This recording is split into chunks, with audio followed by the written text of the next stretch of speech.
each and everyone.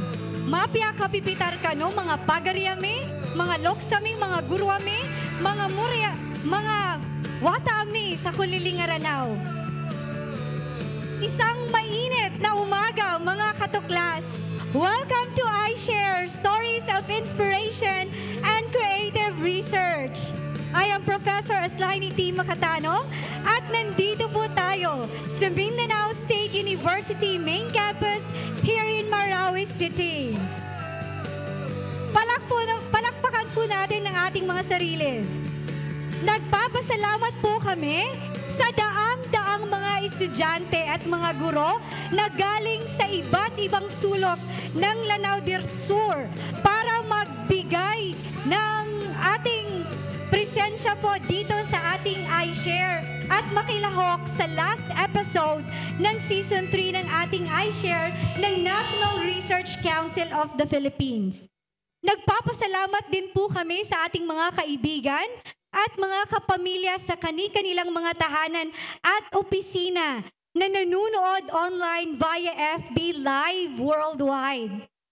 At isang pasasalamat din po sa suporta ng pamunuan ng Mindanao State University Main Campus sa pangunguna ng kanilang presidente na si Attorney Basari D. Mapapano.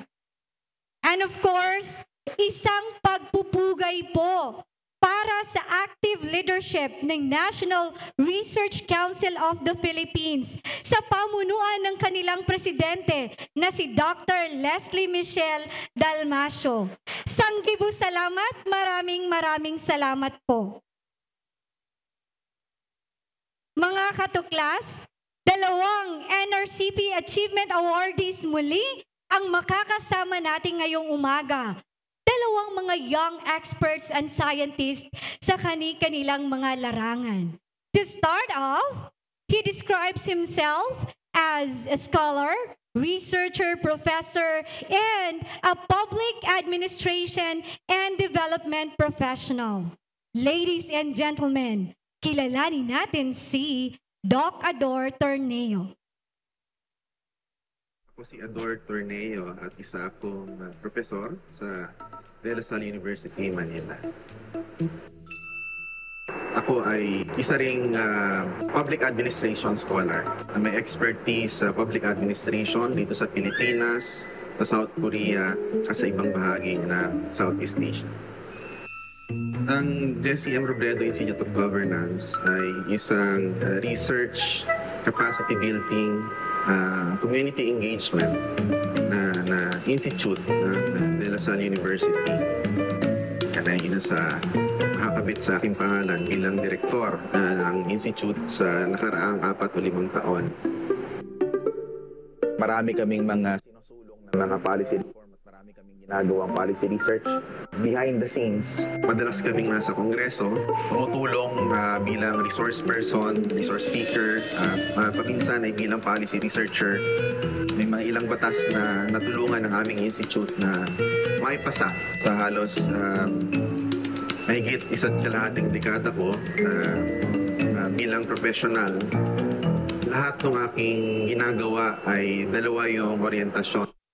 Una ay development work, no? Nais ko na iangat yung antas ng kabuhayan, no, ng ating mga kababayan. At pangalawa ay ang aking gawain ay nakatungo sa governance. Sapagkat naniniwala ako na ang unang issue, yung development, ay nakatali sa klase ng governance o pamamahala na meron tayo.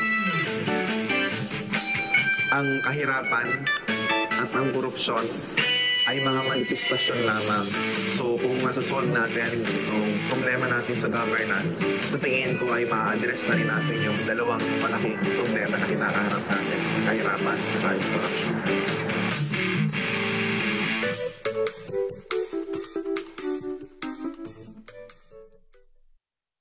Welcome to iShare, Doc Ador. Bigyan po natin ng masigawang palakpakan si Doc. How's your travel po papuntang Marawi? Mabuti naman. Maraming salamat. Assalamualaikum. Magandang umaga po sa inyo lahat. And thank you very much for having me here this morning. I've had a very good trip. It's my first time in MSU Marawi, and I'm so grateful for the very warm welcome, especially from the leadership of the university, President Mapupuno. And thank you very much for having me this morning. Wow! Ang weather po, nagustuhan mo po ba dito sa Marawi? Ang weather. I love the weather po. Napaka-mild. Tsaka sinuwerte kami kahapon. Mukhang first time yata hindi umulan nung hapon nang dumating kami. So it's, I think, excellent time to be here in the campus. Thank you po for appreciating Marawi City. Bukod po sa pagiging director ng Jesse M. Robredo Institute of Governance, si Doc Ador ay isang political scientist at saka professor ng De La Salle University, Manila. Doc, kwentuhan naman po tayo. Ang buhay po Ano po ng ang, isang... yes, ano po. po ang buhay ng isang political scientist? Buhay po ng isang political scientist, unang-una po ay exciting. No? Mas exciting pa sa Korean drama ang politika. No? Nandito ang drama, no? Ang excitement, ang conflict, cooperation. Mas exciting pa po. No? Pangalawa, ang buhay ng isang political scientist ay challenging. Kasi karamihan ng mga pinag-aaralan, pinag-uusapan namin ay mga problemang parang matagal na nating hindi nasosolve. Kahirapan, poverty, corruption, no? Mga problemang pampolitika at pamamahala. Pero yung pangatlo, ito rin ay napaka-fulfilling. Kasi sa mga bagay na nasosolve natin na address sa pamamahala from the local to the national government, nakikita natin yung impact niya ay pangmaramihan. Milyon po. Sa bawat policy problem o governance problem na napag-aaral na nasosolve na isang political scientist, milyong-milyong tao ang nakikinabang. So yun po, it's exciting, challenging, and fulfilling. So baka gusto niyo ring maging political scientist, no? To make a difference in the lives of millions of Filipinos. So the institution you head is named after the late DLG Secretary and Mayor of Naga City, Jesse Robredo. Bakit po siya ang napiling namesake ng DLSU Institute of Governance? Siguro po unang-una, ang aming Institute of Governance ay isa sa mga 3 institutes of governance kasama ng UP National College of Public Administration and Governance, Ateneo School of Government. Ang aming institution po, ang talagang pangalan niya ay La Salle Institute of Governance. Ngunit noong 2012, inadapt na rin po namin ang pangalan ni Secretary Jesse M. Robredo dahil sa kanyang matagal na panunungkulan at track record bilang isang tinatawag namin exemplar ng good governance. No? Bilang mayor, bilang secretary ng DILG, pinakita niya na maaring maging isang maayos, no? Na pinuno na may integridad kahit sa larangan ng politika. Isa rin po siyang alumni ng De La Salle University at nais namin na kilalanin at ipakita siya bilang modelo sa hindi lang sa aming mga estudyante, kundi para sa ating mga kababayan. I really miss the man, no? Parang really an icon when it comes to integrity and good governance. Doc Ador, kapag sinabi po kasing governance o politika, usually ang naiisip natin, no? Parang, nako, ang dumi naman yan. Corruption lang yung nandyan. So how do you approach po your field of study na hindi pinangungunahan ng frustration? Siguro ang pamamaraan ko ay to think like a scientist. No? Kasi karamihan po no, sa atin, pag sinabi nating science, ang naisip po natin natural science, engineering. Pero po ang pag-aaral ng politika, ng public administration at governance ay isa ring science. Ang unang-una kong iniisip ay wala halos problema sa mundong ito na hindi na pag-aaralan at hindi kayang isolve. Yes, it might take time, it might take resources, it might take changing of expectations, pero wala akong problema. Bigyan ko kayo ng mga halimbawa, no? Mga problema, for example, sa mathematics lang. Ito kasi madalas nakikita. 400 years ago, no? Johannes Kepler's problem, Fermat's equation, 350 years ago. It took 400 years, 350 years. Akala ng mga tao hindi na masosolve. Na-solve po recently. In 123 years ago, in-identify ng mga scientists ang 23 na pinakamahihirap na problemang hindi na-solve sa buong kasaysayan. So far po, in 2023, 11 out of the 23 problems had already been solved with the help of scientists and scholars through research. Walang problema ang hindi nasa-solve po. Galing naman. Parang gusto kong mag-sink in yan sa akin at saka sa ating members of the audience. All right. So bago natin i-introduce ang pangalawa nating guest, may pop quiz muna ako. Ready na ba tayo? Ready na ba tayo? Okay, ready sila. So guys, kapag nakuha nyo ang tamang sagot, may ibibigay sa inyo na 1 gift bag from the National Research Council of the Philippines. Diba? Bongga! Ready na? Okay. Ang susunod natin na guest ay isang geologist at isa sa mga inaaral niya ay mga bato. Okay? So for 1 NRCP bag, ano ang 3 uri ng bato?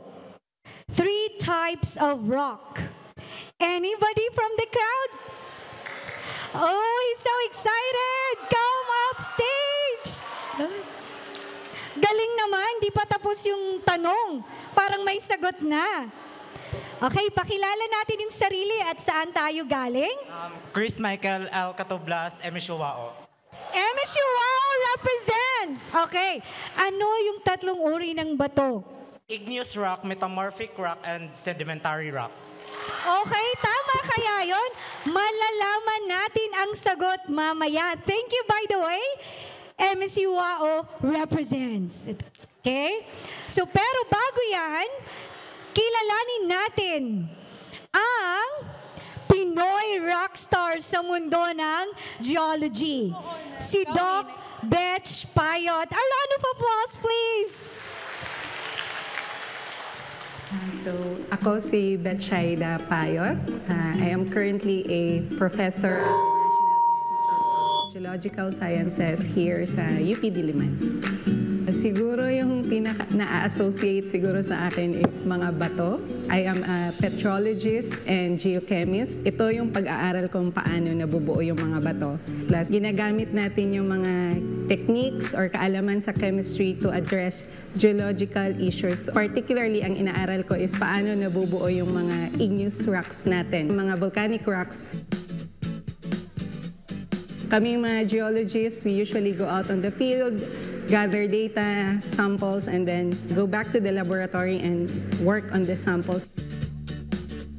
A lot of our work, kung at first glance siguro it would seem like na medyo esoteric or basic sciences yung inaaral namin. For example, may mga pag-aaral kami na hindi lang naman yung process ng pag-form ng bato yung meron. In some cases, nagtitingin din kami ano yung geologic hazards na present dun sa areas na inaaral namin.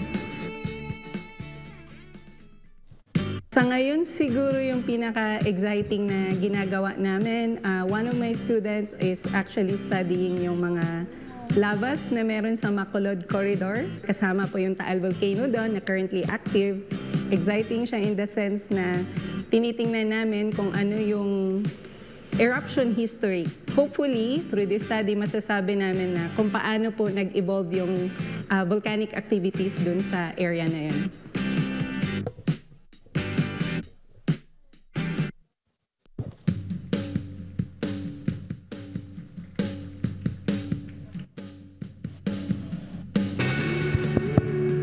Welcome to iShare, Doc Betch. Kumusta po? Good morning, everyone. Maayong buntag sa tanan. And it's also my first time here in Marawi. And we are very pleased and honored na sa warm welcome na pinakita niyo po sa amin. Maraming salamat. You look more stunning today po. Para saan po kayo gumigising pala sa gandang yan?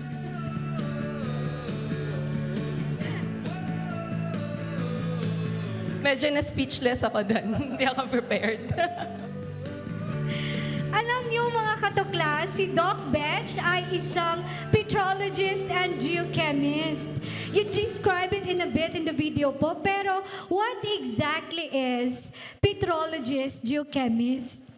Okay, so for most of the students here, especially din sa student na sumugot kanina kung ano yung different types of rocks. So yung term na petrology, it's rooted from the word petro.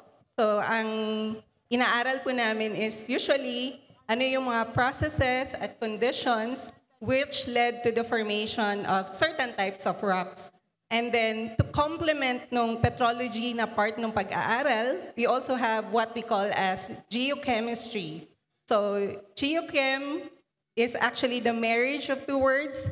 First is geology, and then second is chemistry. So, that's like using our knowledge in chemistry to actually address geological problems. So, sa ngayon, me and my students were trying to understand how rocks from different portions of the Philippines are actually formed. So, yun yung trabaho po ng isang petrologist/geochemist. Wow naman, no? Grabe. Solid si Doc. Pag sinabi na geologist, ang naiisip ko po, Doc, is yung paghuhukay ng bato sa ilalim ng araw, no? So, what some would say po na pang lalaki na trabaho or gawain. So, how is it na isang female po sa ganyan na larangan? Okay, so I noticed that a lot of the students here are actually, I guess, more than 50% would be females, no? So, ang masasabi ko lang, yung gender natin as female should not be a hindrance to whatever we would like to achieve in life, no? So, ako, as a geologist, if you look at me, I'm quite small. And most of the time, when we go out to the field, people would think na hindi ako malakas enough para pumukpok at kumuha ng samples ng matitigas na bato.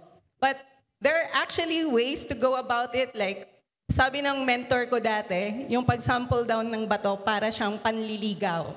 Okay? So, pag nanliligaw ka, pag matigas yung nililigawan mo, matigas parang bato, aayawan mo ba agad? Siyempre, hindi. Kung gusto mo, di ba? So, ang sabi ng mentor ko dati, the best way to go about it is actually to learn kung ano yung weakness, to identify ano yung weakness na pwede mong gamitin para ma-achieve mo yung sampling na gagawin mo. And actually, it works quite well. So, kahit na most of the time, people would think na pang lalaki yung trabaho ng geologist, women in the field of geology are doing good as well. Grabe si Doc, no? Talaga naman, ang tigas. Pero isang babae, an empowered woman, di ba? Palakpakan natin si Doc. Doc, may baon po akong fun fact. Parang trivia pinaghandaan ko to eh. Dapat tapatan mo. Okay mga katuklas, alam niyo ba na ang Lake Lanao ay volcanic in origin at nabuo dahil sa tectonic volcanic damming at sa collapse ng isang malaking volcano. Alam niyo ba yon? So just imagine, parang nasa bunga nga pala tayo, no? Ng isang volcano na nag-erupt before. How about si Doc? Tama ba yung ko, Doc? Baka may trivia din po kayo sa akin. So yeah, I agree. So far, for the origin ng Lanao Lake, it formed pretty much in the same way as yung another good example siguro would be the Laguna de Bai or Laguna de Bay in Luzon. So volcanic origin siya. So pag sumasabok yung vulkan natin, mag-create siya ng butas. And then through time, dun po nag-a-accumulate or nafi-fill up siya literally ng tubig. So you end up having a lake. So regarding naman sa trivia, for the benefit ng mga students dito, baka mainganyo din kayo later on maging earth scientist. I would like to tell you kids that yung isa sa biggest challenges na hindi pa nare-resolve sa field ng earth science is actually knowing kung ano yung meron sa ilalim ng Earth. Okay. Do you know that we've sent people to the moon? Di ba? May mga astronauts na nakapunta sa moon, but we've never really understood ano yung meron sa ilalim ng Earth. Ano yung meron sa loob. So far, there has been some attempts na mag-sample, magbutas mula sa surface ng Earth papunta sa ilalim. Ang distance from the surface of the Earth all the way to the core, that's like 6,700 kilometers. But at present day, as of 2023, yung butas pa lang na nagagawa natin so far, yung deepest is roughly 7 kilometers pa lang. And that's a hole located in Russia. Pwede nyo siya i-Google later on. Makikita nyo kung bakit ginawa yun ng mga Russian scientists because they were so curious kung anong meron sa ilalim. So maybe for the future generations, that would be something interesting to work on. Trying to understand better paano na-form yung Earth by looking at ano yung meron sa ilalim. Yun lang. Very informative. Maraming salamat po. Last na, Doc Betch. I hope pagbigyan mo kami. Ano po yung sagot doon sa tanong natin kanina sa ating pop quiz? Ano yung tatlong uri ng rocks? Okay. I was really very pleased doon sa student na sumagot kasi tama po yung sagot niya. Galing! So there are 3 types of rocks, sedimentary, metamorphic, and igneous. And currently, ako po ay isang igneous petrologist. Ayun. Thank you. Galing naman! Congratulations! 1 NRCP gift bag, okay, for you. I-claim mo po mamaya. So maraming salamat. Ipagpapatuloy po natin ang ating kwentuhan, ating mga doc. But before that, panoorin po muna natin ito galing sa National Research Council of the Philippines, o NRCP.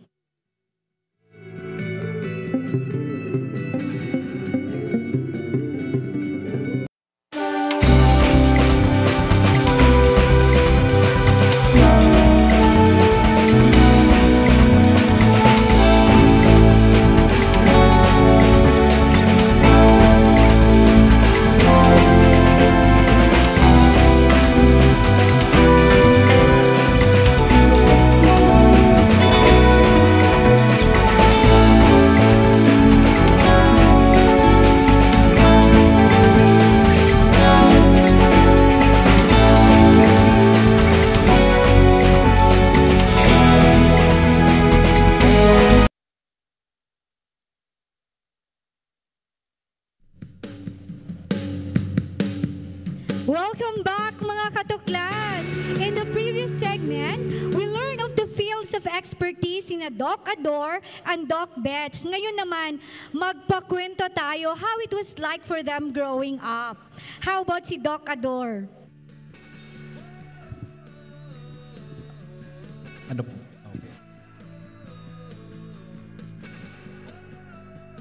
I come from a very small community, Camp James McNeill Crawford or JMC. Ito ay isang maliit na community para sa mga employees ng Del Monte Pineapple Plantation sa Manolo Fortich, Bukidnon. Kung pupunta kayo sa northern, southern, eastern at western portion ng community namin, puro pinya lang yung makikita mo. Growing up, I had a lot of time to actually imagine what lies beyond these pineapple fields. Lagi kong iniisip, yung education ko, I'm quite blessed in the sense that for most of my life, I've always had some sort of scholarship. I was actually a DOST scholar for my high school education. High school was quite fun. Pag binalikan ko yung parang yearbook namin sa high school, natatawa ako, nakalagay doon. I wanted to be a lawyer someday. Yes, so when I first came to UP, I was 16 years old then. During that time, they were hyping physics. So if you go to physics, mas mataas yung stipend or allowance na makukuha mo. So hindi man magandang pakinggan, but that was actually my motivation given na medyo financially struggling yung family namin that time. But when I was actually here, I had a hard time imagining ano yung mga quarks, photons. And at some point, I really need to make that hard decision. Is this something that I really want? Or ano lang ba to? Kailangan ko ba siyang ituloy or hindi? I had a friend sa dormitory who told me, based sa character ko na mahilig ako sa outdoors and all that, maybe it would be best na mag-shift ako sa geology. Never na ako umalis at na-addict na ako sa bato because until now, several years later, bato pa rin yung inaaral ko.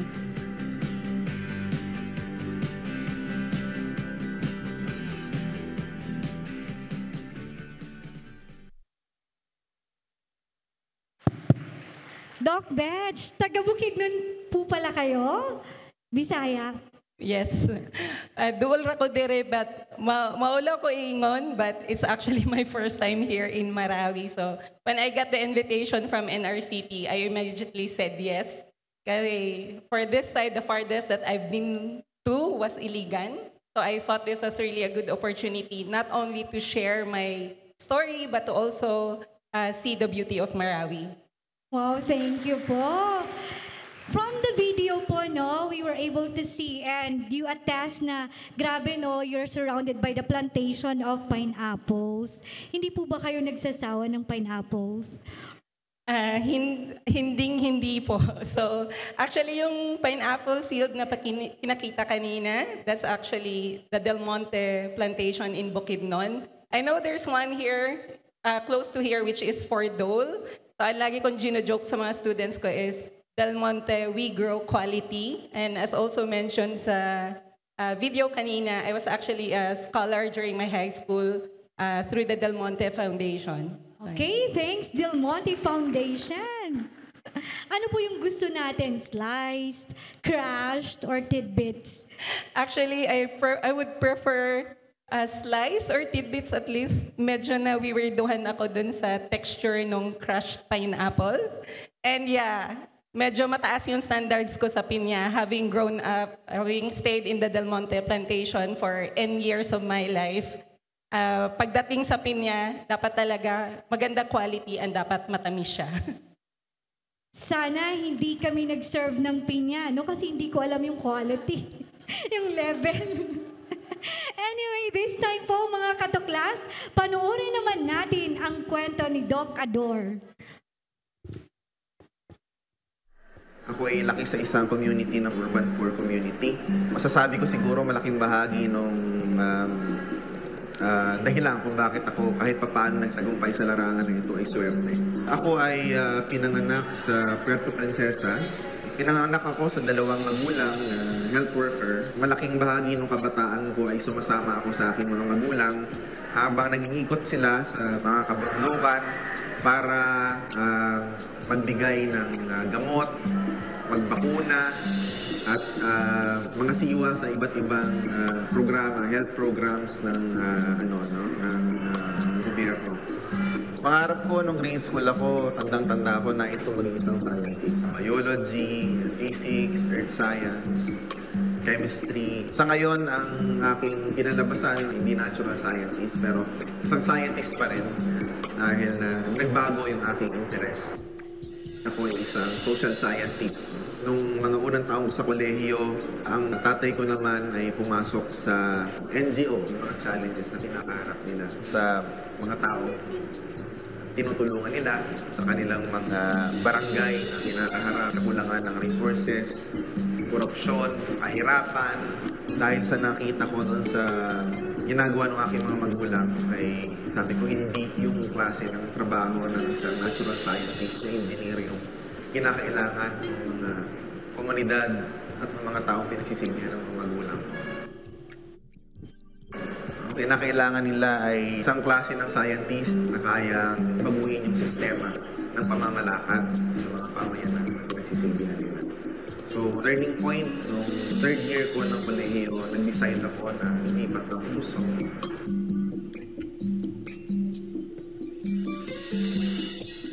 Doc Ador, sayang walang pictures yung video mo, pero sige lang, impeccably neat at saka gwapo naman si Sir, di ba?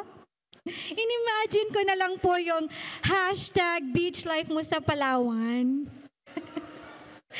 Actually, si Doc Ador galing po siya sa South Korea, kaya siguro hindi siya nakapagpadala.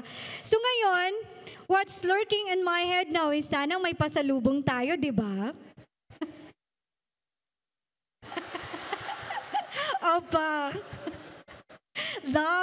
Maraming salamat po, no? Both you and Doc Betch came from humble backgrounds. Did you ever imagine po na mararating nyo kung ano man po yung narating nyo ngayon?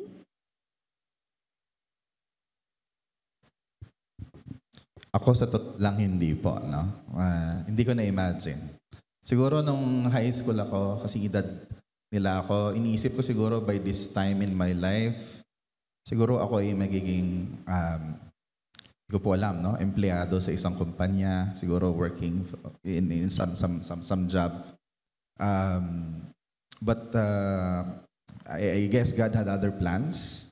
No, I had been very fortunate to have been given an opportunity. Hindi ko naisip na ako po laki sa probinsya, estudyante ng public school sa buong buhay ko. Ang mga magulang ko po ay mga ordinaryong health worker, pinakamababang rango. Pero napagtapos nila ako sa tulong ng mga scholarship, tsaka sa pagsisikap, I would consider myself relatively successful po sa larangan ng akademya. Tsaka ang pinakagusto ko sa linya ng work ko ay ito, mga pagkakataon na makasalamuha, makilala yung iba't ibang mga tao, to engage in partnerships and collaborations sa mga kapwa ng mga scholars, to work with civil society organizations, with government organizations, to address challenges of many communities. So it was very, very fulfilling kind of job, and I had never imagined during my high school that I would be in a job that does not feel like a job. So yun po sa akin. Galing naman ni Doc, di ba? From public schools. So ito dun po sila, no? They can dream big like what you did. How about si Doc Betch? Okay. When I was actually in high school, maybe same age as you guys here, wala akong masyadong inclination to do actually science. I was not even the valedictorian ng batch namin. Di ba pag high school, yung interest mo lang is makita mo yung crush mo, mga friends mo, ganyan. So, but yeah, but as you also grow older, siguro medyo maging aware lang din tayo kung paano yung opportunities na napupunta sa atin. So in my case, being able to go to UP was actually coincidental. As I mentioned, hindi ako top student ng class namin. But there was this one teacher na kinausap ako na mag-take ka lang kasi malay mo papasa. So pinalad akong pumasa, and at the same time, she also advised me na mag-take ng DOST scholarship. At that point, hindi rin ako ganun ka decided, what do I want to do with my life? At that time, I was actually fascinated with the idea na maging writer. Diba? Pag high school ka, drama-drama ka, gusto mo isusulat ng poems or mga feelings mo, ganun. But then I got the DOST scholarship, and I realized that it's actually a good opportunity to be able to get a good education, makatulong din sa financial status ng family namin at that time.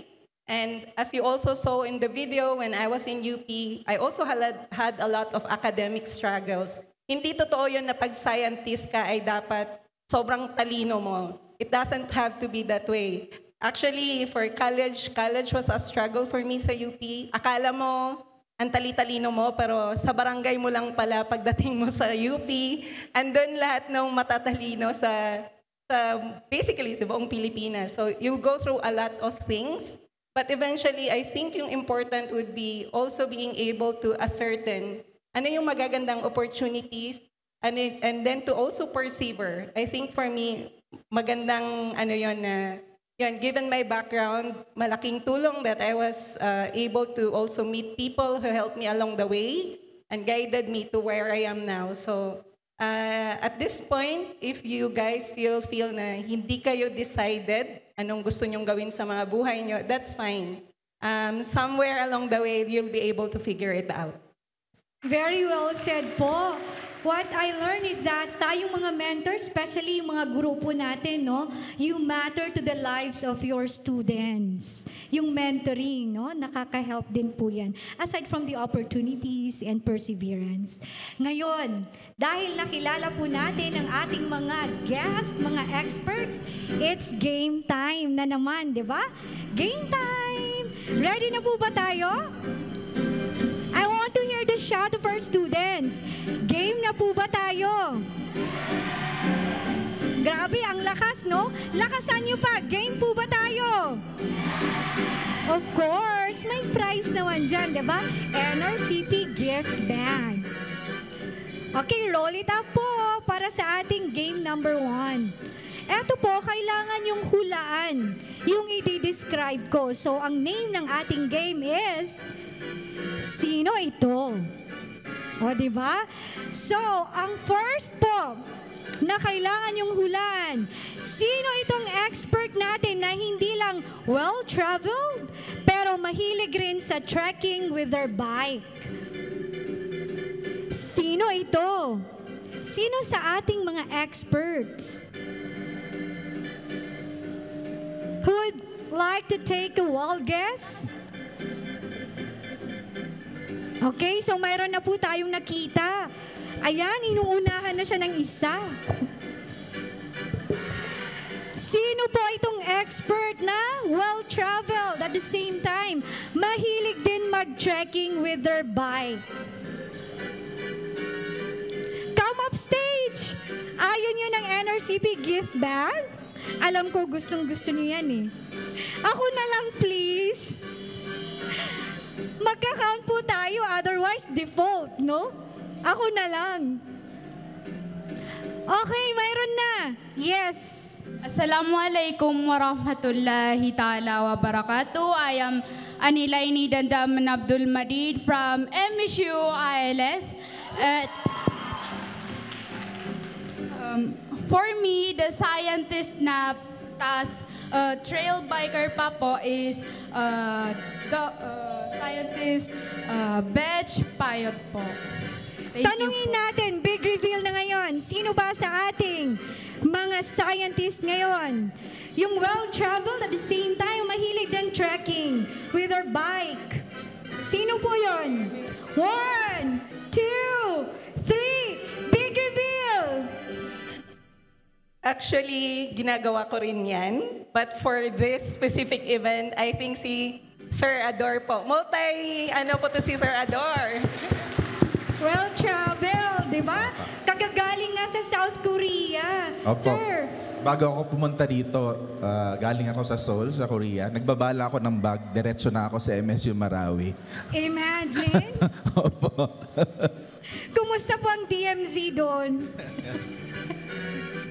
Okay, next question. Huhulaan nyo to, no? For another chance to have an NRCP gift bag. Eto, sino sa ating expert, si Doc Ador ba or si Ma'am Betch, okay, ang nagsabi na kung ibang trabaho ang tatahakin niya, gugustuhin niyang maging crime scene investigator or SOCO? Okay, may nag-raise ng hand. Ang bilis.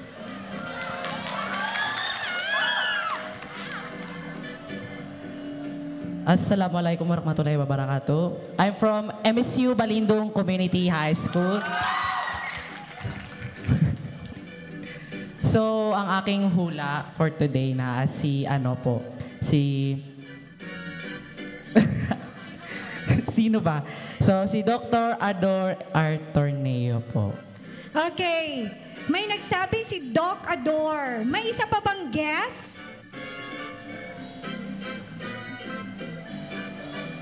Ayan. Nag-uunahan na po sila. Hi, good morning everyone. I am Kali Aliana Ayeshadi. And ang sa tingin ko po, ang scientist na yun ay si Dr. Bechida Di Payot. From kaya? Araka. Okay. And a count of 3, big reveal na naman ito. 1, 2, 3. Sino ba? Ako po. Congratulations! Okay. Last question. Okay, last question na to for one NRCP gift bag again. Alam niyo mga Doc, nauuso ngayon ang artificial intelligence, AI. So, tingnan natin kung tama itong sinabi ni ChatGPT. Sino sa expert natin ang magaling kumanta? At take note ha, take note. May collab pa siya kay Miss Lea Salonga, Bamboo, and Sarah G. As in, Sarah Hieronimo lang naman. Sino kaya? Hi, good morning to each and everyone. My name is Jamaluddin Abubakar from MSU Sagaran Community High School. Dr. Bichay Nadi Payot. Okay, si Doc Betch daw. Any other guess?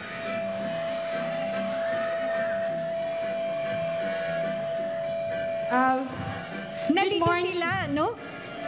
Okay, we have now one Good morning, everyone. I am Hanifa Siaguam from MSU Marantaw Community High School. So, for me po, yung magaling kumanta based on their face, for me, Dr.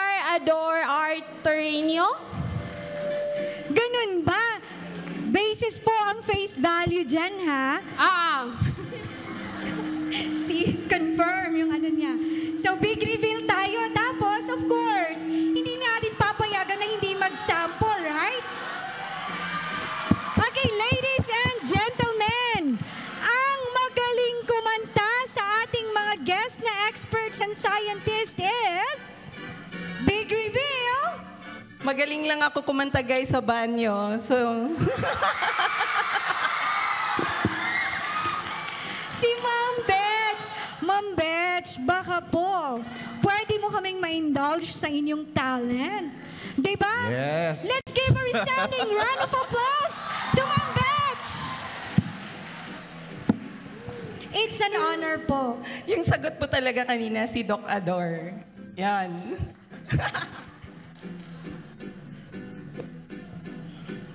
Gusto ba natin, mga katuklas? Kasi...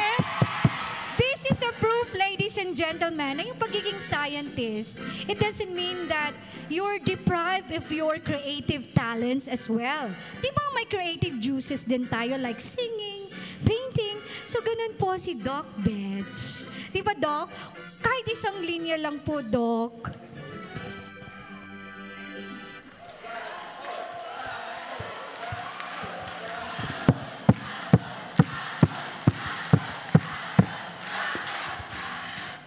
Actually, kaya ako tumatanggi. If my students in UP are watching this event, they would be very surprised if bigla po akong kakanta dito. Kasi yung lagi kong joke po sa kanila, mahal yung talent fee ko sa singing, so kakantahan ko lang sila pag graduate sila sa MS degree po nila. Ganun kataas yung talent fee ko. So, yon. So, baka si Doc Ador na lang yung pakantahin natin. Kung may boses lang kami ni Doc, di ba, Doc Ador? So, we're very privileged po na isang kakulab ni Sarah G, ni Bamboo, at saka ni Miss Leia nandito sa atin. Imagine, a scientist at that. Diba? Bigyan po natin siya ng masigabong palakpakan. Alam niyo mga katuklas, akala natin kapag sinabing researcher or professor, puro basa at libro ang buhay, no? So grabe pala itong buhay ni Doc Ador at ni Doc Betch kasi napaka-colorful ng buhay, parang yung decoration lang natin sa stage. Di ba po? Tama? Okay, so sana matularan po natin sila. So let's roll po ang ating, kumusta po? Nandyan pa ba ang ating energy? Okay, eto para kay Doc Ador. How do you encourage young people po to go into your field of study? Siguro sa akin po, unang-una, maraming klase ng scientist. No? At ang isa sa common na characteristic ng isang scientist, kaya nasa natural science ka or sa social science, is you follow the scientific process to study, investigate, understand challenges, and find solutions based on evidence and data. Marami po larangan, engineering, science fields, pero ang problema po ng governance, ang problema ng development ay isa sa mga larangan ng science na nangangailangan ng maraming solusyon. Maraming mga bagay po mula sa tubig na iniinom natin, sa hangin na hinihinga natin, sa kalsadang nilalakaran natin, no, sa quality ng buhay natin ay mga challenge po na tinatawag natin ng governance and development. Issue ng kapayapaan, no? Issue ng kaunlaran. Maraming bagay po ay mga challenges ng governance. At ito ay it's an area of study that requires a lot of scientists to address and solve. The problems that we solve, the problems that we study are problems that matter to our day-to-day lives. Ayan po. So, complement to the work that our natural scientists do is the work that we do as social scientists and governance and development scientists. So, yun po. I would like you to think about, consider the possibility, of being a scientist that works in the area of governance and development, and solve and address many of the chronic and long-standing problems that we have. Sabi ko kanina, 11 out of the 23 problems identified in 130 years ago had already been solved. The other ones are already partially being solved. I think that if the next generation of scientists will take part in it, all of the rest of the problems that we once considered unsolvable will be addressed. That includes issues of peace, issues of governance, issues of development and poverty. Yun lang po. Galing naman. So that's a decent invitation coming from Doc Ador. How about si Doc Betch? Okay, so ang masasabi ko lang siguro, if you would like to pursue a career sa science, especially in the field of earth science, maganda siyang field ng science because a lot of the work that we do, hindi lang sa laboratory. Basically, the world is your laboratory. So you go out a lot on the field. Based naman, if you saw my video earlier, ang dami kong places na napuntahan dahil sa work ko. And then, so being an earth scientist, that would mean that you do science both in the field and in the lab. And at the same time, I would say na a lot of the relevance ng earth science can actually also address specific problems. So for example, on the way here, na-mention po nila Ma'am Fema na may baha dito, and it was also mentioned na may instances din na may landslide. So a lot of these things, even earthquakes, volcanic eruptions, these are geologic hazards na pwedeng aralin under the field of earth science.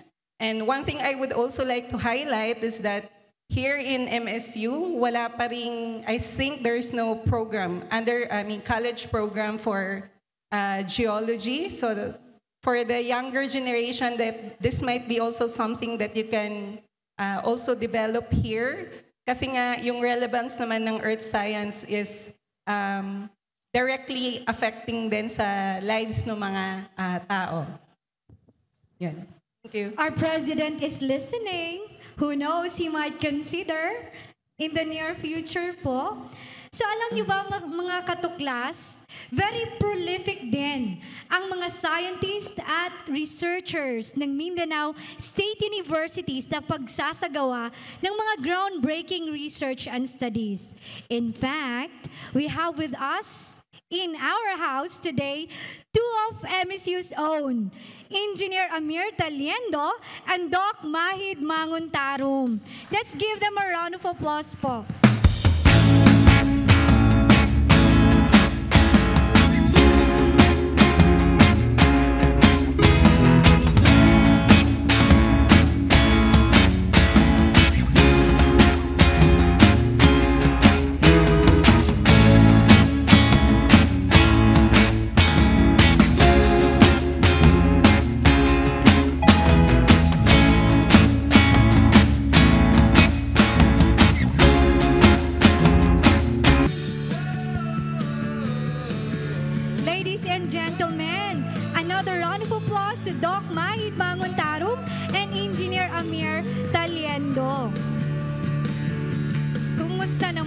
Pag-guest sa NRCP iShare. Engineer Amir, anong feeling? First and foremost, I would like to greet everybody a pleasant morning. Assalamualaikum warahmatullahi ta'ala wabarakatuhu. I'm very happy. This is my first time to be invited in a star-studded po na event. So thank you very much. Doc Mahid. Yes, maraming salamat po sa pag-invite sa amin dito sa ating programa. Excited pero kinakabahan. Eto, magsisimula ako kay Engineer Amir. Ano po yung pwede niyong ma-share na recent work niyo? I am very interested in polymers po. So these polymers, especially the sustainable polymers po, are group of materials that are derived from biomass resources. So ibig sabihin, yung mga hindi na po natin nagagamit na galing sa agricultural waste, yun po yung inaaral ko at tina-transform ko po into functional materials. So yung studies ko po, especially ngayon, is to develop antimicrobial filtration membrane galing po sa water hyacinth. Now, ano po ba yung water hyacinth na ito? Yun po yung nakikita natin sa Lake Lanao na very invasive plants. So if we can find a way to put value on these invasive and no value na plants, then we can have an good contribution to the nation building po. Very interesting, no? What about si Doc Mahid? Yes, so my field of specialization is actually on applied mathematics. So one of my recent studies po is on the policy analysis of the management framework of Lake Lanao. So kanina in the earlier segments na-mention po ang Lake Lanao, and we know that Lake Lanao is actually one of the ancient lakes around the world. So we are very fortunate na one of those ancient lakes ay nasa bakuran lang natin. No, in fact, walking distance lang siya from our venue here. So the problem there is that may mga challenges, no, with regards to the management of the Lake Lanao. So what we did in our study is gumawa kami ng isang mathematical model to classify yung mga policies and laws na related sa management ng Lake Lanao, and then we did some computations to determine which criteria yung pinaka-best and which group of policies yung mas effective or efficient pagdating sa pag-achieve ng goal natin ng management sa Lake Lanao. Alam niyo po ba mga katuklas, si Doc Mahid ay isang Maranao scientist, tapos si Engineer Amir ay isang Maguindanao na scientist. Si Mahid po, galing po yan sa MSU UTC way back in his high school days. May mga taga-UTC po ba? O ayan, pwede rin kayong maging Doc Mahid or better in the future. So curious lang po ako no, sa inyong dalawa with your works, yung mga researches nyo. Ano po yung naging inspiration in traversing this kinds of endeavor? So way back 2008 when I was in high school, na-halt yung klase namin because Cotabato City, I'm from Cotabato City by the way. So yung Cotabato City kasi biglang umulan ng sobrang malakas, and then that ulan led to floods. So yung flood na yun, ang naging culprit ng flood na yun are impenetrable mats of water hyacinth over the surface of Rio Grande de Mindanao. So lives were lost, livelihood were affected, and then several homes were damaged, and including ours. So parang that time, sobrang naproblemahan kami sa water hyacinth. So one of my teachers during high school challenged us that if one of you could give value on water hyacinth, then you will have a great future. Parang ganun yung inspiration nila sa amin. Kaya, na-inspire talaga kami, especially ako, to make everything or to initiate to do the research on water hyacinth. Ganun din yun sana yung magiging inspiration na pwede kong maibigay sa mga younger generation that whenever you see a problem, do not limit yourselves na hanggang dito na lang ako, na hindi ko kaya. Gaya nga ng sabi ni Doc Betchay, don't think about what lies ahead muna. No? Everything will have or will come in you sa right time. Very well said. How about si Doc Mahid? Sa case ko naman, medyo makarelate ako dun sa stories ng ating mga guests. Katulad po nila, naging BS Math student ako before by accident. No, it so happened kasi that when I entered the university, hindi ako mag-qualify sa ibang kurso. And our department at that time, dahil wala masyadong nag-aaral ng mathematics, tanggap lang ng tanggap ng students. So, eventually, nung naging isang BS Math student na ako, hindi na ako nakaalis sa aming department. So, yun na yung natapos ko. And I just did my best with the aim na sana, kasi I grew to love mathematics and I want other students then to feel the same sa subject. So, naghahanap ako ng paraan how the students will be able to accept the importance of the field and to love it the same.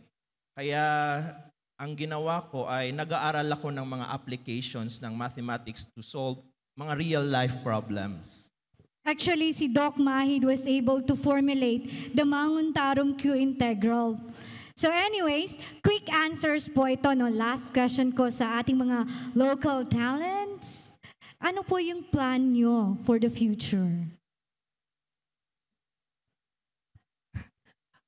I would like to take this opportunity to thank po din yung College of Engineering kasi naging very supportive po yung college namin when it comes to the research endeavors po ng mga researchers namin and young faculties namin. Also with the leadership of our beloved President Attorney Vasari Maupupuno, with the guidance of VP Glenn Lorenzo and VC Fema Abamo, they have been inspiring us to do research po. Binibigyan nila po talaga kami ng kumbaga energy, no, ng inspiration. Binibigyan nila kami ng mga linkages sa mga different grants po. So para sa amin po na-appreciate po talaga namin yun. My plan po para po sa next step ko po is right now, after the filtration membrane, gusto naman po namin i-explore yung potential ng water hyacinth for hydrophobic food packaging naman po. So right now, in-explore po namin yun na area. We have already submitted proposal po sa Ministry of Science and Technology sa BARM po, and we are hoping for positive response. Also, I would like to take this opportunity po para sabihin po na yung water filtration membrane po namin is now on its application for 4 utility models po. Na-submit na po namin sa MIPO yung applications po namin thanks to the help of the rest of the faculty of the College of Engineering. Also, finally, I would like to thank our benevolent and very supportive po na agency ng DOST, the NRCP po. Diyan po ako nagsimula. Yung project ko po on water filtration membrane, galing po kay NRCP. And this is the first project po na ako po yung project leader. So very momentous, very memorable po sa akin to. Thank you NRCP for giving me the opportunity to step up and para po ma-explore ko pa po yung magiging opportunities ko po for research. Thank you very much. Thank you. Doc Mahid? Yes, so I always go back to the basics. No? So maybe dahil sa pagiging mathematician, yun yung nakasanayan ko. So as a teacher and as Imra now, what I envision is to teach talaga the students how important mathematics is in our lives.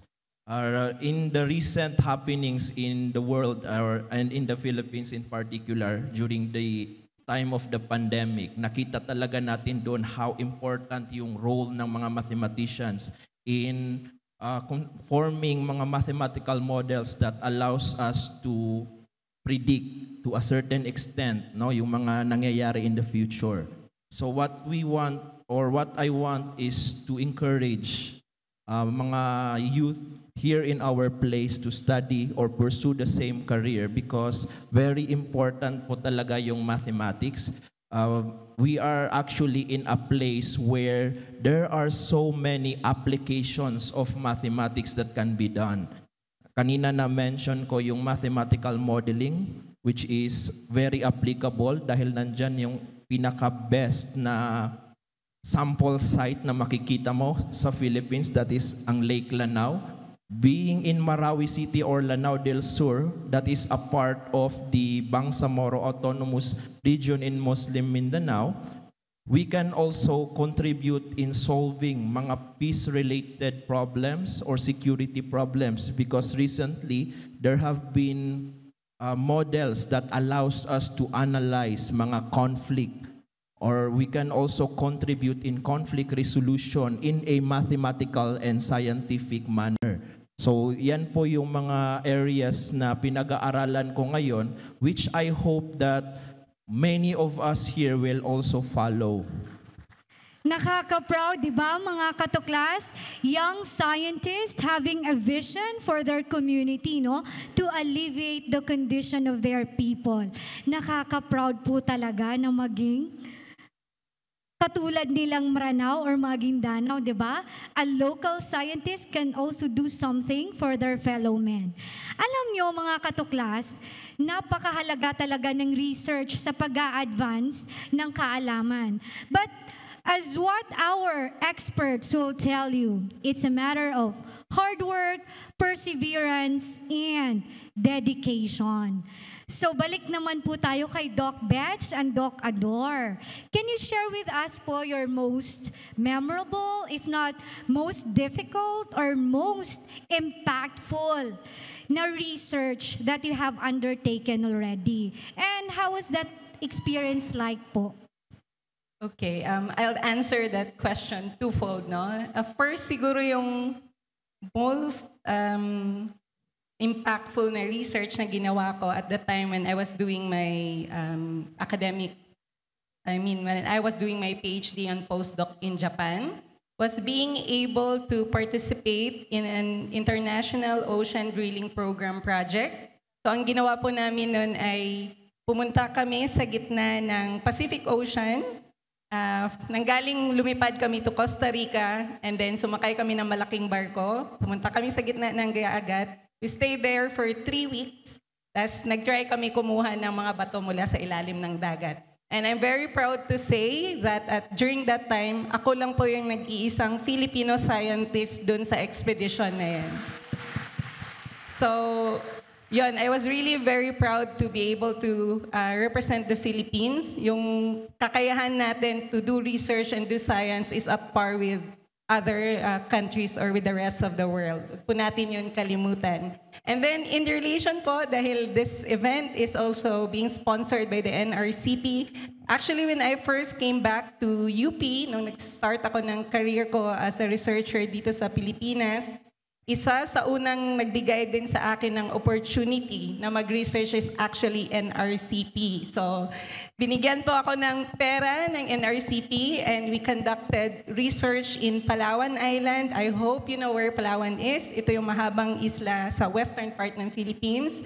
And through the years, we have been proving na iba-iba yung age or dates ng mga bato na mahahanap mo sa Palawan. Yung ibang bato po sa Palawan, kamukha po ng mga bato na makikita natin, pupunta po tayo sa China or sa Borneo. So I would say, and also through this NRCP project, marami po akong students, masters as well as undergraduate students who were able to do their thesis through this particular NRCP project. Yun po. Dahil sa bato, no? Ang alam ko lang po yung bato ni Darna. Ay, yung bato ni Darna, ika-clarify ko lang po, I know this question was going to come up at some point. Di ba, pag sinabi po ni Darna, ding ang bato, tas usually yung bato po na inaabot is puti.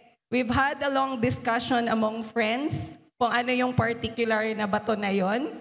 And yung napag-agrihan po namin is, baka hindi po talaga siya bato, but rather it's a mineral called quartz. Yung puting bato po na matigas po siya, na pwede po siyang maging bilog din, yung occurrence through time.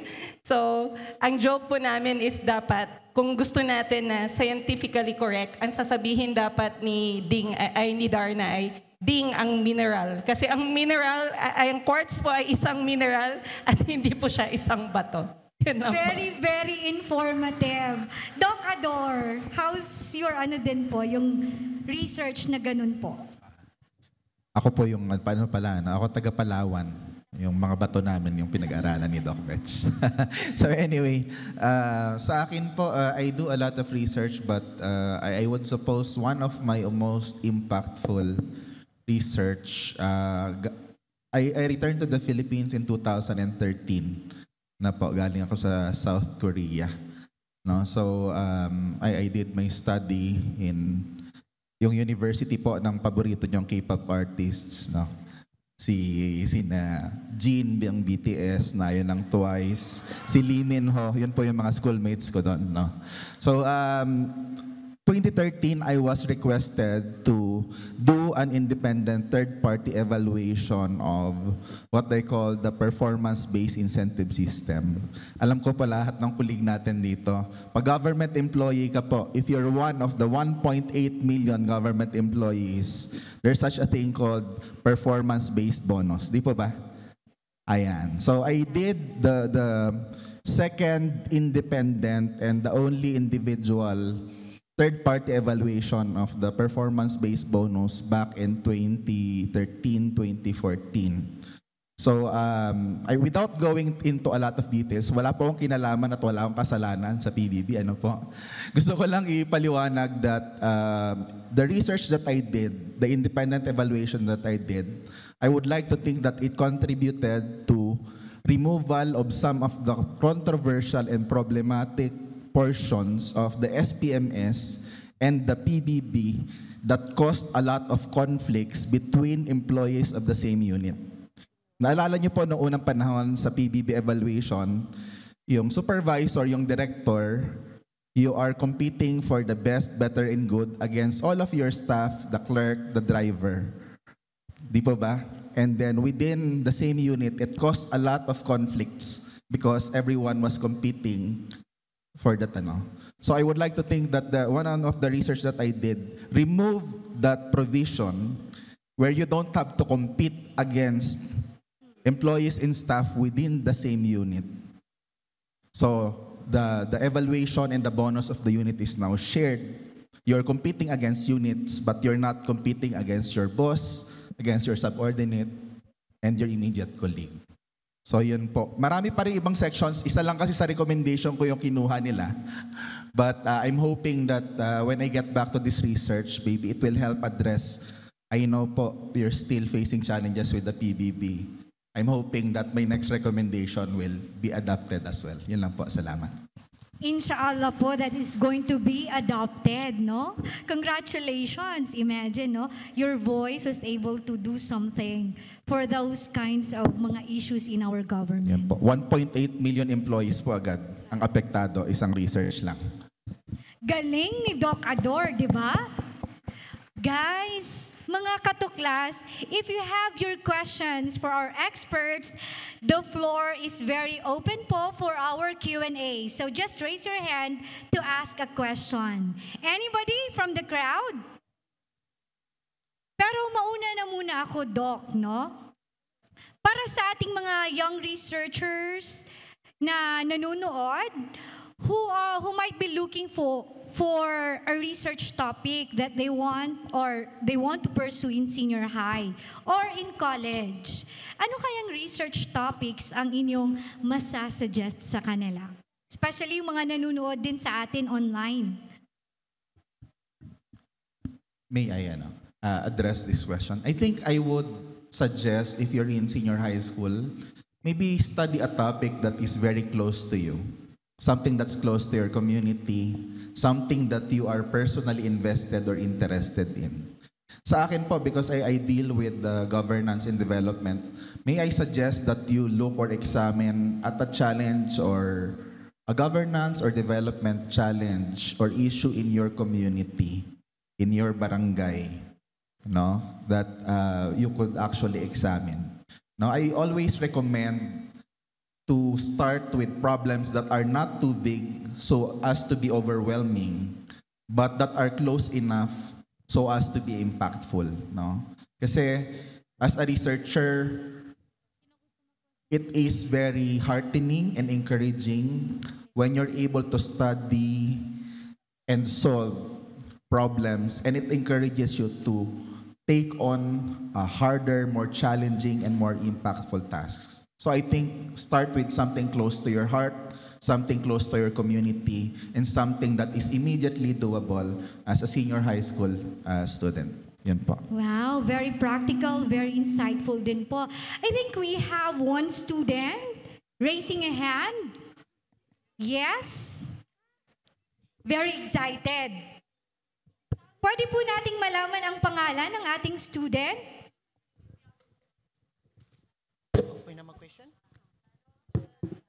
Okay, we start with... Yes, hello everyone.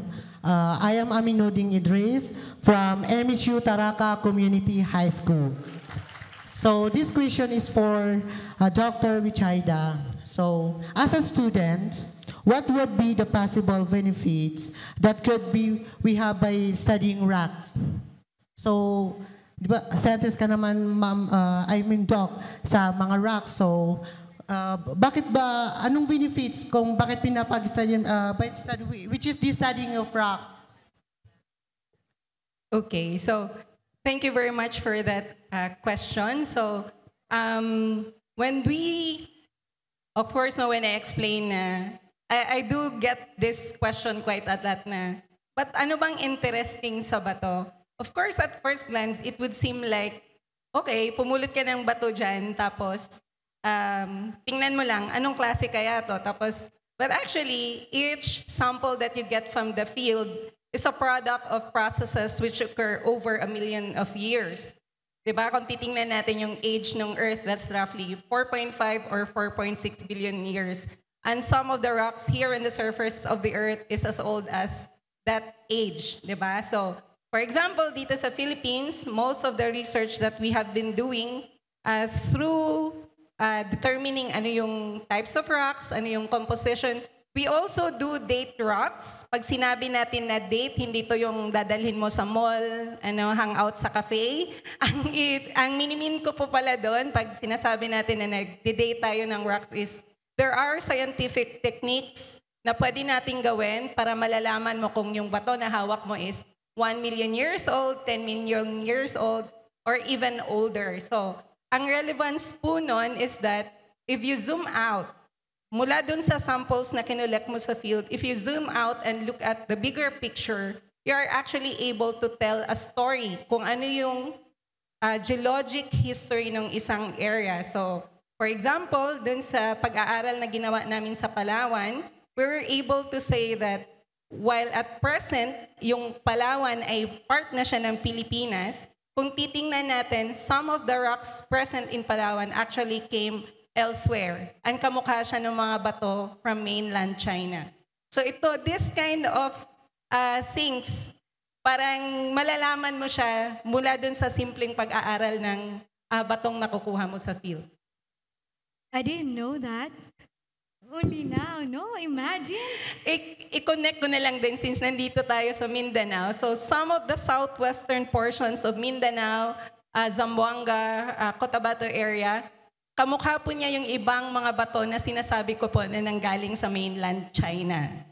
Kamukha siya nung So, yeah, actually my colleagues and I, we're also now trying to shift our study areas. We're very much interested in looking at the geology naman po na Mindanao. So, for the students who are interested na gumawa ng thesis, yeah, even as start small, kahit yung basic identification lang muna, igneous ba siya, metamorphic and sedimentary, it's enough to actually jumpstart your interest, and then later on, magkita-kita po tayo sa institute namin sa UP. Galing. Another question coming from one of our students.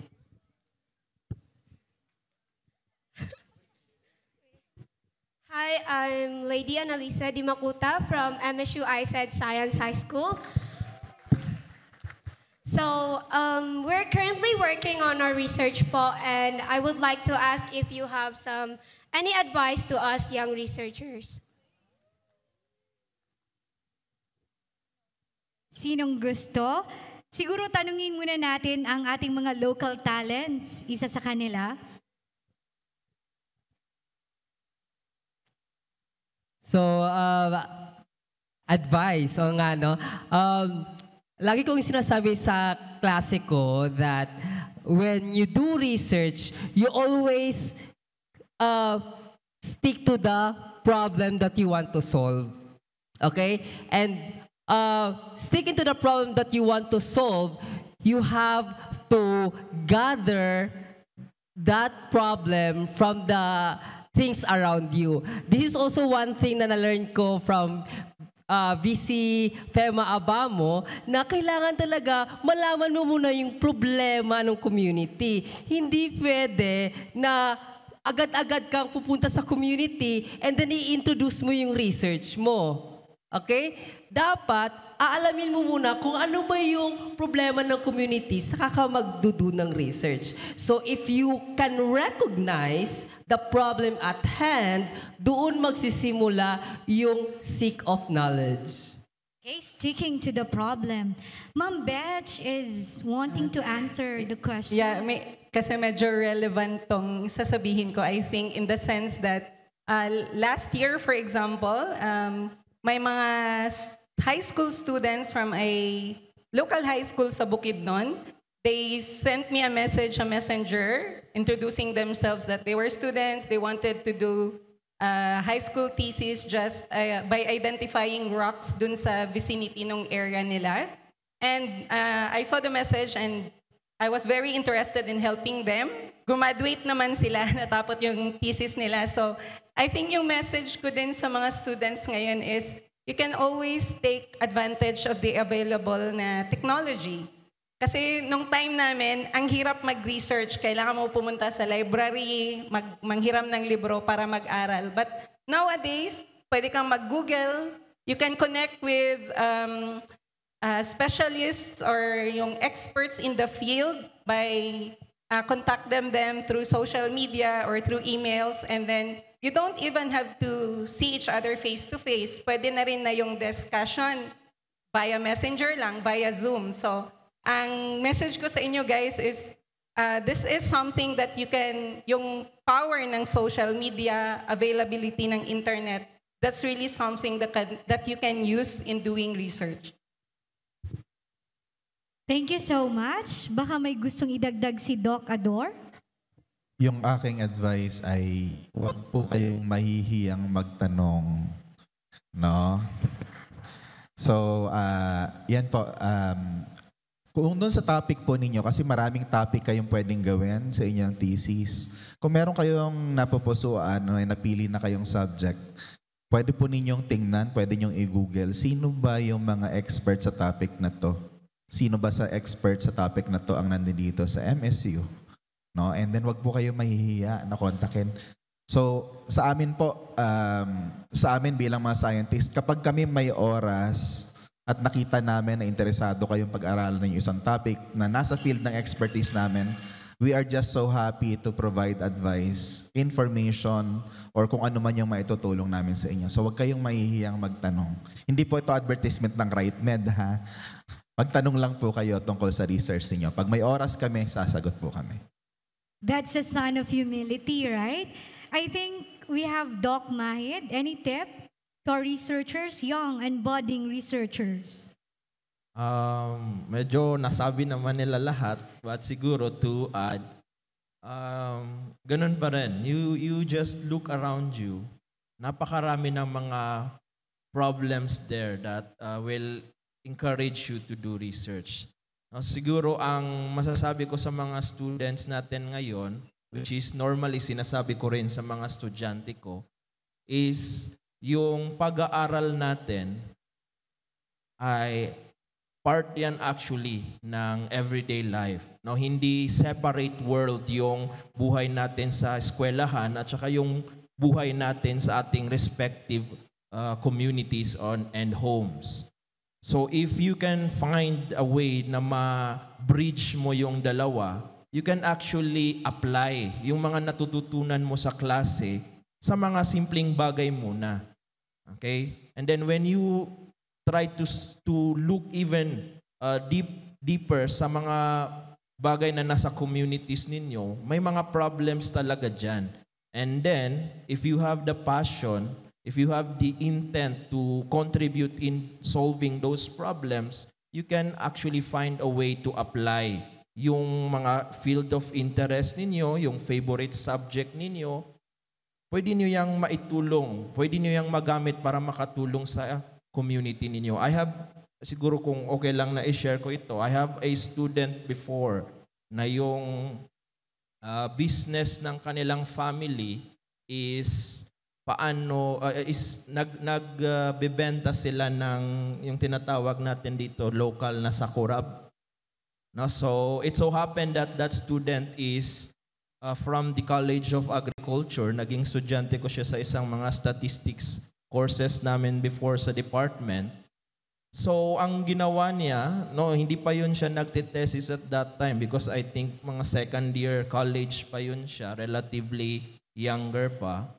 What she did is yung mga bagay na natutunan niya sa klase namin, gusto niyang i-apply. Paano ba makakakonduct ng mga studies that will secure yung kanilang business? No, so yung mga ganon, if you have the intention to help your community, you can always find a way to use yung mga knowledge ninyo, yung mga natututunan ninyo sa klase to contribute. So yun lang po siguro. Thank you so much. Can we entertain one more question? Last question coming from the members of the audience. Name po? Hello, I am Yasmin Mudrika from MSU ISES Science High School. So, this question goes to Dr. Ador po. What opportunities lies ahead for political graduates po? Maraming salamat sa question. Kapag kayo po ay nag-aaral ng political science, actually, ang mga tao normally pag niisip pag political science major ka, lawyer, automatic, di po ba? Di po ba? Or politiko. Pero sa totoo lang, ang political science ay isang napaka-flexible na kurso. No, you can engage actually in political science in itself has at least 7 branches.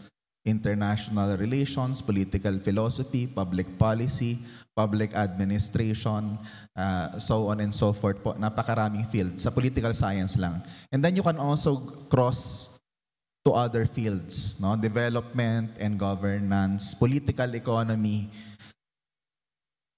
Halos you can carve a very nice career in as a public servant, in the private sector, and even in civil society as a graduate of political science.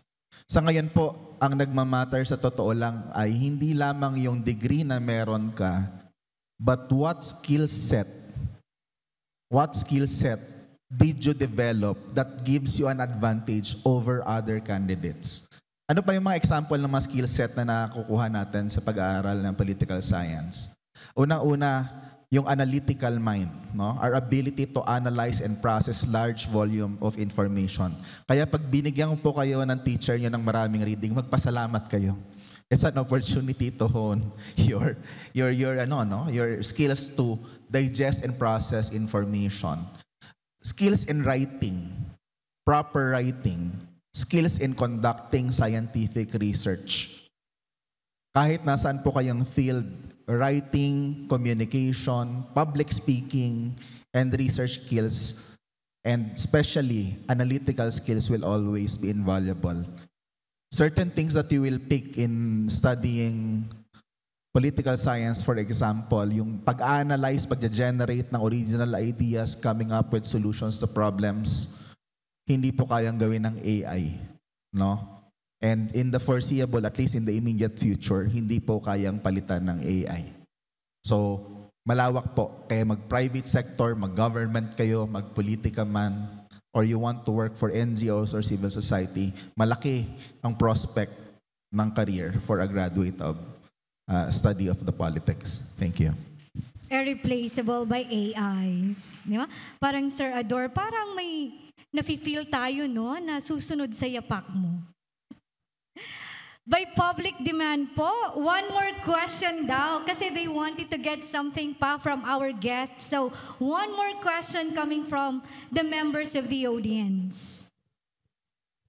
Hello, I am Ayman Makatanto Tanog and I am from Emishu Tugaya Community High School. And ito pong tanong na to ay para kay Dr. Mahid. As a mathematician, ano po ang word of encouragement maibibigay mo sa amin, lalo na sa mga estudyanteng nahihirapan sa subject na math? Yan talagang problema natin sa mga universities. Akala ko makakalusot na ako dyan na question. So, thank you very much for that question. $1,000,000 question daw. Kasi it's always the thing that is being asked to us. Paano ba mapadali ang mathematics for the students? So, in fairness naman po sa ating mga teachers, ginagawa talaga nila yung best nila to teach mathematics in a way or manner that is friendly to the students. However, hindi talaga nating maiiwasan na yung level of difficulty ng subject ay medyo mataas compared to other subjects or other fields, no? So, what I always tell to my students, especially doon sa mga nasa basic math courses, is they should always focus on the concepts. Traditionally, ang ginagawa ng mga teachers natin before ay sinasabihan tayo na mag-solve ka lang ng mag-solve ng mga problems na nasa notebook or nasa klase or nasa libro. The problem there is, yes, tama yun siya because one part of mathematics is you have to practice solving mga problems. But in recent studies, na found out that when you do that kind of approach, ang nasasagot lang ng mga students mo is kung ano yung na-practice nila.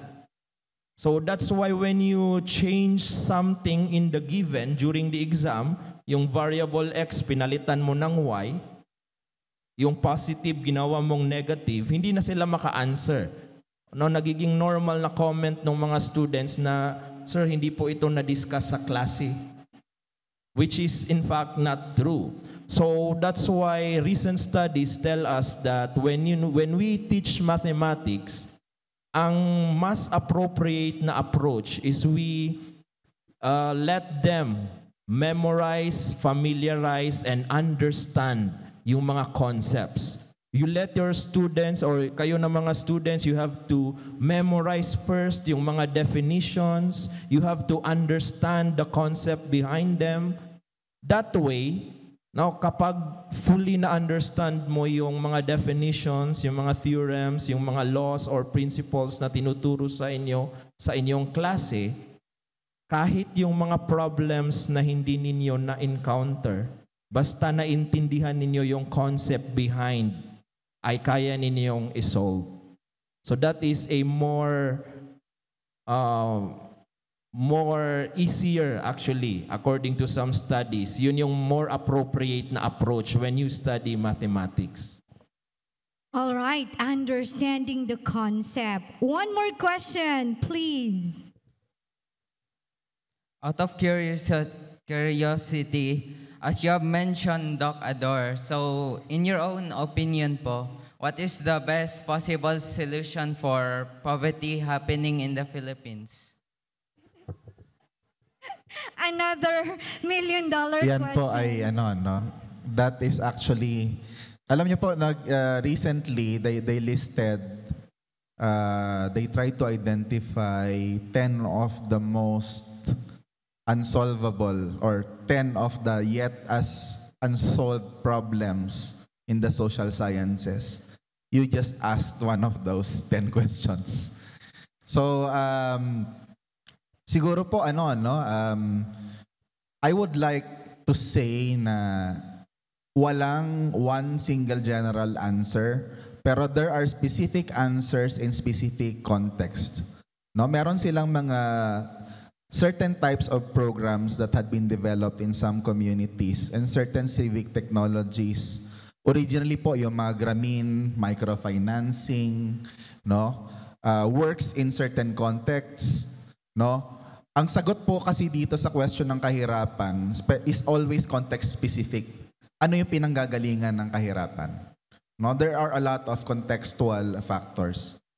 Ang suggestion ko, mamaya, lumapit ka sa akin, magra-run ako ng lecture, explain ko sa iyo the state of the science, no, when we're talking about the science of addressing poverty. See you later. Grabe, alam niyo ba mga katuklas, sobra yung pagiging active ng ating mga students. In fact, they want to ask more. So I think we can still accommodate one more question coming from that crowd. I'm Salahuddin Madam from MSU Balindong Community High School. So here's my question from Dr. Bichayda. Mayroon po tayong kasabihan na pag binato ka na ng bato, batuhin mo rin ng tinapay.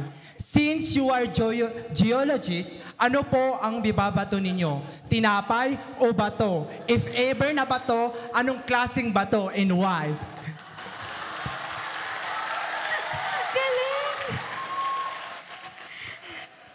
Medyo mahirap tong tanong na to, no? But yung long-standing joke kasi namin sa geology actually is, pag binato ka ng bato, i-identify mo. Yun yung sagot namin doon. But yeah, if you ask me, in general, I'm a very peaceful person. Pero yun, if you ask me for advice kung aling bato siguro yung best na itatapon mo sa somebody, ihahagis mo sa somebody, I would go, you should go for igneous rocks kasi matitigas yung mga yon. At medyo mamamaximize mo yung intent ng gagawin mo. Pero pahabol dapat peaceful lang po tayo. Chill lang po tayo mga geologists. Thank you so much. All right, mga katuklas, we have to end it there. Kung may mga questions po tayo, you can actually hang out with our guest, ating mga scientists, para mabigyan po nila ng answers yung mga questions ninyo. But for now, I think we have come to the end of the program. But before that, I'll start again with Doc Ador. Ano po ba ang maipapayo nyo sa ating mga young researchers na nanonood ngayon sa atin? Siguro yung maipapayo ko is never be afraid to ask questions. Don't limit yourself in trying to satisfy your curiosity.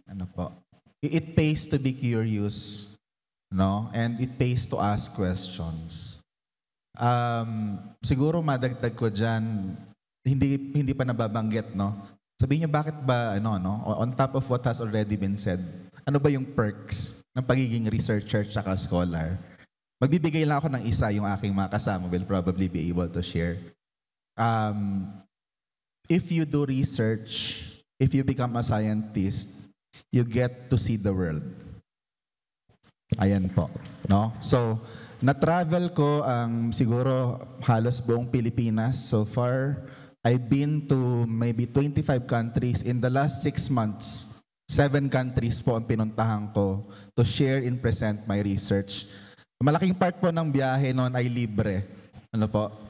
So, isa sa mga perk ng pagiging scientist at paggawa ng research is because there is a large community of scientists and researchers around the world, and we like to meet. We like to exchange the work that we do, and we like to we like to present our studies. So, is, as a scientist, you will meet a lot of people, you get to ask a lot of questions, you get to hear a lot of answers, and you get to see the world. Yan po ay isa sa perks ng pagiging scientist. Thank you. Doc Betch, you have the final word. Okay, so yung message ko lang siguro na gustong iwan from this event, especially sa mga students, no? At this point sa mga buhay nyo siguro, there's a lot of things that won't make sense. Ang dami nyo sigurong naiisip na doubts, insecurities, and all that. Huwag nyo lang pong kalimutan at lagi nyo lang tandaan that you are limitless. Okay? If you do decide later on to pursue a career sa research and sa science, you just put your mind to it, be practical about the opportunities na dumadating, and then persevere. Isa talaga siya sa isa siya sa main, you should have the grit and perseverance na i-pursue yung big dreams natin. And another thing that I would also like to highlight is you should find your tribe. When I say that is that you need, in daily life, lalo na kayo very exposed kayo sa social media, ang dami nyo makikita, maririnig na opinions or sasabihin siguro ng ibang tao. At the end of the day, you should be able to discern kung kaninong boses yung papakinggan nyo. And most of the time, these are voices ng people na who loves you and also cares for you. And then, kung meron man po akong nabudol dito na interested maging earth scientist, hindi ko man kayo kinantahan today, but I look forward to making beautiful music with you if magpupurso po kayo ng geology na program ng institute po namin. Malay po natin, dito po manggagaling sa Marawi, yung next Pinoy rockstar. Maraming salamat po, Doc Ador, Doc Betch, and of course, ang ating mga local talents, Engineer Amir and Doc Mahid for joining us today. Maraming salamat. Can we give them